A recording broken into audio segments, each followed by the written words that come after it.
하나님 아버지, 제 마음이 세상의 안락함과 욕심에 취해 넓은 길을 걸어가고 있지는 않은지 돌아보게 하소서.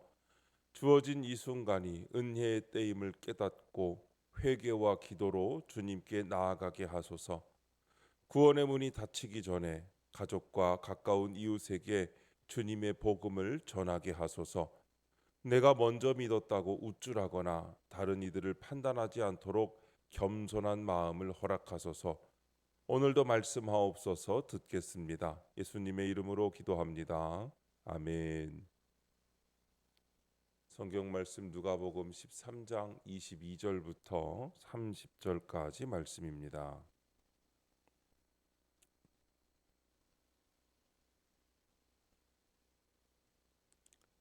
우리 다 함께 찾으신 말씀을 한 목소리로 읽겠습니다. 예수께서 각 성, 각 마을로 다니사 가르치시며 예루살렘으로 여행하시더니 어떤 사람이 여짜오되 주여 구원을 받는 자가 적으니이까 그들에게 이르시되 좁은 문으로 들어가기를 힘쓰라. 내가 너희에게 이르노니 들어가기를 구하여도 못하는 자가 많으리라. 집주인이 일어나 문을 한 번 닫은 후에 너희가 밖에 서서 문을 두드리며 주여 열어주소서 하면 그가 대답하여 이르되 나는 너희가 어디에서 온 자인지 알지 못하노라 하리니 그때에 너희가 말하되 우리는 주 앞에서 먹고 마셨으며 주는 또한 우리의 길거리에서 가르치셨나이다 하나 그가 너희에게 말하여 이르되 나는 너희가 어디에서 왔는지 알지 못하노라. 행악하는 모든 자들아 나를 떠나가라 하리라. 너희가 아브라함과 이삭과 야곱과 모든 선지자는 하나님 나라에 있고 오직 너희는 밖에 쫓겨난 것을 볼 때에 거기서 슬피 울며 이를 갈리라. 사람들이 동서남북으로부터 와서 하나님의 나라 잔치에 참여하리니 보라 나중된 자로서 먼저 될 자도 있고 먼저 된 자로서 나중될 자도 있느니라 하시더라. 아멘. 구원을 받는 자라는 제목으로 말씀의 은혜를 함께 나누겠습니다. 본문 요약입니다. 예루살렘으로 가시던 예수께 어떤 사람이 구원을 받는 자가 적습니까? 라고 묻습니다. 이에 예수님은 좁은 문으로 들어가기를 힘쓰라고 하시면서 그 문이 닫히면 다시는 열리지 않는다고 하십니다. 또한 나중된 자가 먼저 되고 먼저 된 자가 나중된다고 하십니다. 첫 번째 좁은 문 22절부터 24절입니다. 예수님이 예루살렘으로 가는 길에 여러 마을에서 가르침을 전하십니다. 이때 어떤 사람이 주여 구원을 받는 자가 적습니까? 라고 묻습니다. 이에 예수님은 좁은 문으로 들어가기를 힘쓰라고 하십니다. 멸망으로 인도하는 문은 크고 그 길이 넓지만 생명으로 인도하는 문은 좁고 길이 협착합니다. 구원의 선택은 내 마음대로 하지 않고 주의 말씀대로 하는 것입니다. 좁은 문으로 들어가기를 힘쓰는 것은 말씀에 순종하는 것입니다. 적용 질문입니다. 구원을 위해 내가 들어가기를 힘써야 할 좁은 문은 어디, 무엇입니까? 여전히 세상 안락함에 취해 있지는 않습니까? 우리는 근심할 때가 많은데 그것은 자기 욕심을 따라가고 싶은 자기 길과 이루고 싶은 자기 뜻이 있기 때문입니다. 그런 우리에게 예수님은 내가 곧 길이요 진리요 생명이니 라고 말씀하십니다. 모든 죄와 근심에서 구원받는 길은 예수님밖에 없습니다. 그 예수님이 육체를 입고 세상에 오셔서 순종하심으로 십자가를 지고 부활하신 사실이 진리이며 그분만이 우리에게 영생을 주실 수 있습니다. 예수님이 물질과 건강과 학업과 승진 등으로 근심하는 우리에게 나를 믿으라고 하시는데 이것은 계속해서 나를 신뢰하라 하는 뜻입니다. 내 뜻대로 되지 않아 근심할 때가 가장 하나님을 신뢰할 때이며 두려워하지 말고 십자가를 길로 놓고 갈 때 나를 찾아오신 예수님을 만날 수 있습니다. 끝날 것 같지 않은 고난과 크고 작은 근심에서 건짐 받는 길은 대단한 권세나 돈에 있지 않습니다. 초라한 내 십자가를 지고 내 역할에 순종하며 비천한 인생을 구원하여 거룩한 인생으로 빚어가시기 위해 좁은 길을 걷게 하시는 그 하나님을 신뢰하는 것뿐입니다. 두 번째, 닫힌 문 25절부터 27절입니다. 예수님은 구원의 문이 닫힌 후의 모습을 말씀하십니다. 문 밖에 남겨진 자들은 문을 두드리며 주여 열어주소서라고 애원합니다. 그러나 주인은 나는 너희가 어디에서 온 자인지 알지 못한다며 그들의 요청을 거절합니다. 이처럼 문이 닫힌 후에는 아무리 호회하고 간청해도 받아들여지지 않습니다. 성도는 지금 이 시간 주어진 구원의 기회를 붙잡아야 합니다. 말씀을 묵상하고 기도와 회개로 예수님을 따르는 삶을 살아야 합니다. 두 번의 기회는 없습니다. 적용 질문입니다. 내 인생에서 가장 후회되는 일은 무엇입니까? 더 늦기 전에 복음을 전해야 할 사람은 누구입니까?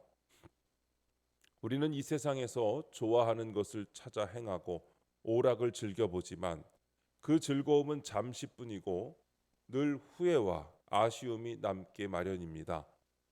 영원한 만족을 주는 진정한 즐거움은 구속함을 받은 자가 하나님을 예배하며 그분 안에 거할 때만 누릴 수 있기 때문입니다. 하나님 외에 어떤 조건이 갖추어질 때 내게 안식이 있으리라고 생각하는 것은 착각입니다. 사람의 생명이 돈과 명예와 권세를 소유하는 것에 있지 않습니다. 그러므로 여호와 안에서 안식과 즐거움을 누리려면 나의 모든 날을 여호와의 성일이요 존귀한 날로 여기며 하나님의 길로 행해야 합니다. 구원의 기회가 주어졌을 때 붙잡아야지 문이 닫힌 후에는 돌이킬 수 없습니다. 주변에 아끼던 사람, 사랑하던 사람이 구원받지 않고 죽어갈 때 그 기회를 놓치고 나서 후회하는 일이 종종 있습니다. 구원의 기회는 한 번밖에 없는 것입니다. 아직 구원의 기회가 있을 때 내가 복음을 전해야 할 그 사람에게 담대히 전하는 적용을 해야만 후회할 일이 생기지 않습니다. 세 번째, 먼저 된 자, 나중 된 자 28절부터 30절입니다. 당시 유대인들은 아브라함의 자손인 자신들은 무조건 구원받는다고 생각했습니다. 그러나 예수님은 그들이 하나님 나라 밖으로 쫓겨날 것이라고 말씀하십니다. 그리고 오히려 주님을 믿고 영접한 동서남북의 이방인들이 하나님 나라 잔치에 참여하리라고 하십니다. 이렇게 주님은 나중된 자라고 할지라도 자기 죄를 고백하며 주를 따르는 자를 먼저 되게 하십니다. 예수님을 먼저 믿었다고 교만하면 하나님 나라 밖으로 쫓겨나 슬피 울며 이를 갈게 될 것입니다. 적용 질문입니다. 나는 먼저 된 자입니까? 나중 된 자입니까? 스스로 믿음이 좋다며 우쭐하진 않습니까? 마태복음 21장 28절부터 32절 사이에 보면 예수님의 비유가 나옵니다. 두 아들을 둔 아버지가 있습니다. 큰 아들에게 아버지가 말하기를 너는 포도원에 가서 일하라고 했습니다. 예, 가겠습니다 하고 아주 정중하고 쉽게 대답하고는 가지 않았습니다. 둘째 아들에게 가서 내 포도원에 가서 일하라 했더니 이 아들은 자기가 무엇이 해야 할 일이 있었나 봅니다. 그래서 못 가겠습니다. 아주 확실하게 거절했습니다. 이렇게 말하고 나서 뒤에 생각하니 잘못된 것 같아 뉘우치고 포도원에 갔다는 이야기입니다. 뉘우친다는 것은 회개를 말합니다. 예수님은 종교 지도자들인 바리새인과 서기관들에게 이 비유를 이야기하시면서 세리와 창기가 너희보다 하늘나라에 먼저 간다고 하십니다. 뉘우침, 즉 회개한 자가 하나님 나라의 주인입니다. 먼저 믿었다고, 오래되었다고 믿음이 좋은 척하면서 우쭐댈 것 없습니다. 전에 순종하였어도 현재 회개하지 않고 순종하지 않으면 그것은 불순종입니다. 나중된 자여도 지금 회개하고 순종하는 사람이 먼저 된 자가 되는 것입니다. 오늘 우리가 먼저 되었다고 우쭐댈 것이 아니라 나중 될지 모른다는 것을 알아야 하며, 나중 되었다고 그래서 주눅들 것이 아니라 주님을 믿고 회개하며 순종하는 자가 지금 구원받는 자요, 먼저 된 자요, 주님이 기뻐하시는 자인 것을 알고 오늘도 말씀을 보며 내 죄를 회개하고 주님께 순종하며 하나님의 나라의 주인 되시는 저와 여러분의 삶이 되시기를 주님의 이름으로 축복합니다. 기도하겠습니다. 하나님 아버지, 주님을 따르는 것이 힘들어 좁은 문으로 들어가기를 싫어하고 거절한 저를 용서해 주옵소서. 이제는 회개와 순종의 좁은 문으로 들어가기를 힘쓰게 하옵소서. 문 밖에 남은 자가 되지 않도록 저의 죄를 깨닫고 슬피 울며 주님을 따라가게 하옵소서. 주님, 이 시간 주님께 기도하는 성도의 기도 가운데 함께하여 주시옵시고 주님의 세미한 음성을 들려주시며 그 선하신 손길로 붙들어 주시옵소서. 우리 주 예수님의 이름으로 기도드립니다. 아멘.